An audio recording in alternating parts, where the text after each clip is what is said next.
بسم الله الرحمن الرحيم.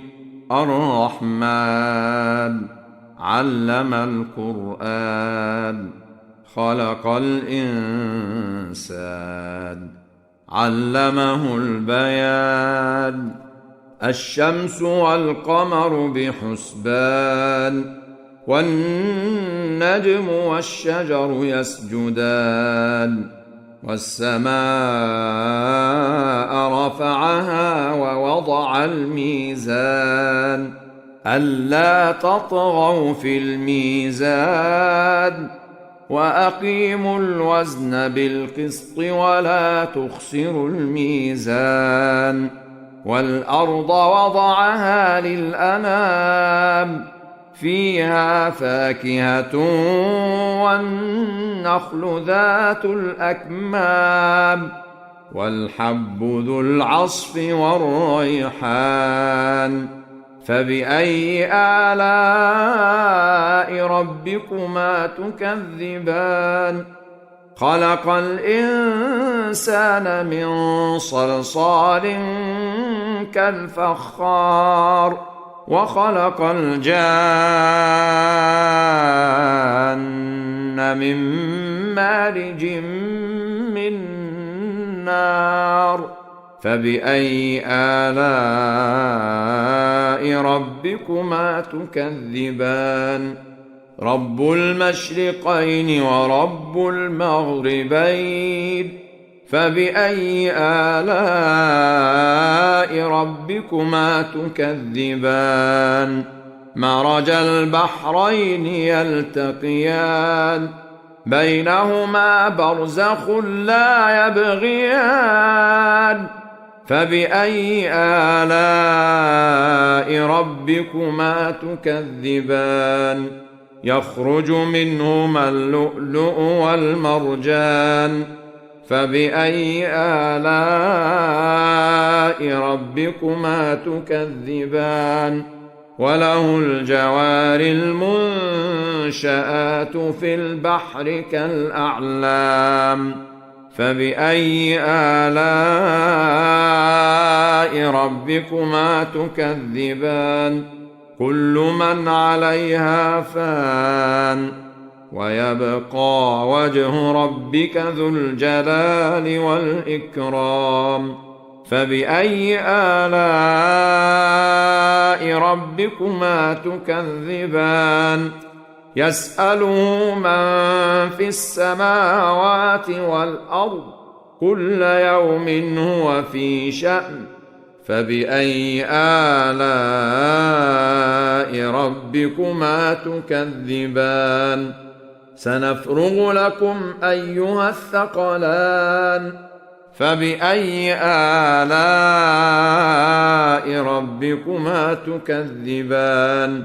يا معشر الجن والإنس إن استطعتم أن تنفذوا من أقطار السماوات والأرض فانفذوا، لا تنفذون إلا بسلطان. فبأي آلاء ربكما تكذبان؟ يرسل عليكما شواظ من نار ونحاس فلا تنتصران. فبأي آلاء ربكما تكذبان؟ فإذا انشقت السماء فكانت وردة كالدهان.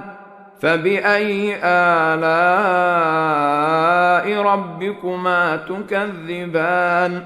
فيومئذ لا يسأل عن ذنبه إنس ولا جان. فبأي آلاء ربكما تكذبان؟ يعرف المجرمون بسيماهم فيؤخذ بالنواصي والأقدام. فبأي آلاء ربكما تكذبان هذه جهنم التي يكذب بها المجرمون يطوفون بينها وبين حميم آن فبأي آلاء ربكما تكذبان ولمن خاف مقام ربه جنتان فبأي آلاء ربكما تكذبان ذواتا أفنان فبأي آلاء ربكما تكذبان فيهما عينان تجريان فبأي آلاء ربكما تكذبان فيهما من كل فاكهة زوجان فبأي آلاء ربكما تكذبان متكئين على فرش بطائنها من استبرق وجنى الجنتين دان فبأي آلاء ربكما تكذبان فيهن قاصرات الطرف لم يطمثهن إنس قبلهم ولا جان فبأي آلاء ربكما تكذبان كأنهن الياقوت والمرجان فبأي آلاء ربكما تكذبان هل جزاء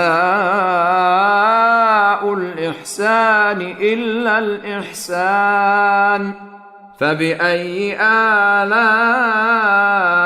ربكما تكذبان ومن دونهما جنتان فبأي آلاء ربكما تكذبان مدهامتان فبأي آلاء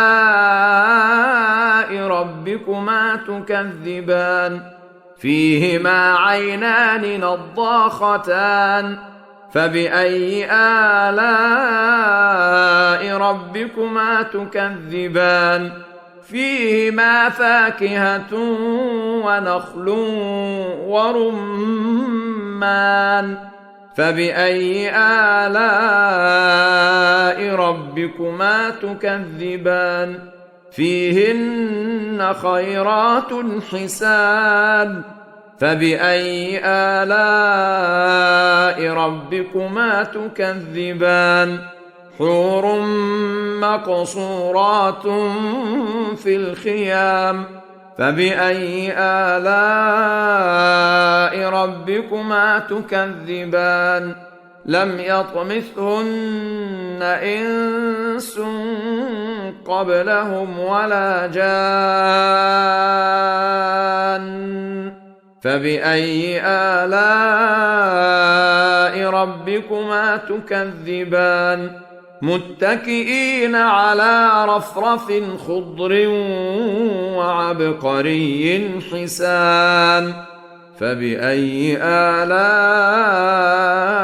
ربكما تكذبان تبارك اسم ربك ذي الجلال والإكرام